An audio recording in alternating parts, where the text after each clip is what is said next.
Good morning, welcome to 6 TV. ఇక details చూస్తే CM Revanth Reddy ఢిల్లీకి వెళ్లనున్నారు. రాష్ట్రంలో రైతు రుణమాఫీ అమలు చేస్తున్న తరుణంలో ఏఐసీసీ అగ్రనేతలతో సీఎం భేటీ కానున్నారు. ఇప్పటికే ఢిల్లీకి చేరుకున్న ఉప ముఖ్యమంత్రి భట్టి విక్రమార్క, సోనియా, రాహుల్, మల్లికార్జున ఖర్గేలతో భేటీ అయ్యే అవకాశం ఉంది.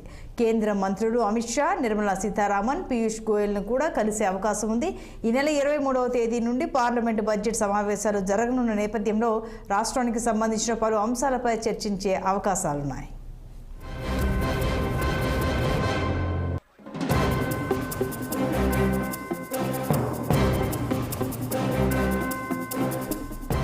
మరింత సమాచారం మా పొలిటికల్ బ్యూరో చీఫ్ రామ్ అందిస్తారు. రామ్, చెప్పండి. ఆల్రెడీ డిప్యూటీ సీఎం ఢిల్లీలో ఉన్నారు, ఇప్పుడు సీఎం కూడా ఢిల్లీ వెళ్తారన్న సమాచారం. పలు అంశాలపై అగ్రనేతలతో అటు కేంద్ర పెద్దలతోనూ ఇటు ఏఐసీసీ వాళ్ళతో కూడా చర్చిస్తారన్న సమాచారం. వివరాలేంటి? Good morning Santoshi. ఇవాళ ఉదయం 10-10:30 గంటల సమయంలో శంషాబాద్ ఎయిర్పోర్ట్ నుంచి ఆయన ముఖ్యమంత్రి రేవంత్ రెడ్డి ఢిల్లీ వెళ్తున్నారు. వాస్తవంగా ఇది 2 రోజుల క్రితమే వెళ్లాల్సినప్పటికీ కూడా అనివార్య కారణాల వల్ల ఢిల్లీ పర్యటన వాయిదా పడింది. ఇప్పటికే రాష్ట్ర ఉప ముఖ్యమంత్రి భట్టి విక్రమార్క నిన్న ఢిల్లీకి వెళ్లి ఢిల్లీలో మకాం వేశారు.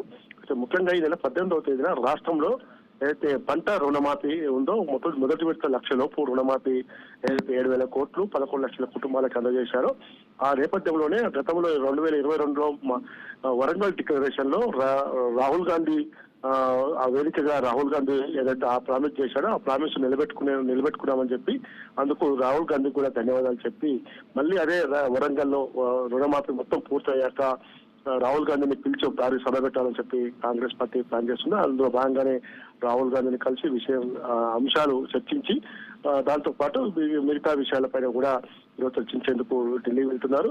ఇప్పటికే రాష్ట్రంలో రేపు 23వ తేదీ నుంచి అసెంబ్లీ బడ్జెట్ సమావేశాలు, అటు కేంద్రంలో కూడా 23వ తేదీ నుంచి పార్లమెంటు బడ్జెట్ సమావేశాల నేపథ్యంలో రాష్ట్రానికి సంబంధించిన పలు విషయాలపైన కేంద్ర మంత్రులు అమిత్ షా, నిర్మలా సీతారామన్, పీయూష్ గోయల్ కూడా కలిసి రాష్ట్రానికి సంబంధించిన పలు అంశాలపై నిధులు బడ్జెట్ లో కేటాయింపులపై కూడా చర్చించే అవకాశం ఉందని చెప్పి తెలుస్తోంది. మరోవైపు పార్టీ అగ్రనాయకురాలు సోనియా గాంధీ, మల్లికార్జున ఖర్గే, కేసీ వేణుగోపాల్ కూడా కలిసి పార్టీకి సంబంధించిన విషయాలతో పాటు ఇటీవల జరిగిన నామినేటెడ్ పోస్టుల్లో తర్వాత మిగతా నామినేటెడ్ పోస్టు మంత్రివర్గ విస్తరణ అంశాలు కూడా ఈ రోజు ఇంకా సీఎం రేవంత్ రెడ్డి ముందు ఉన్నాయి.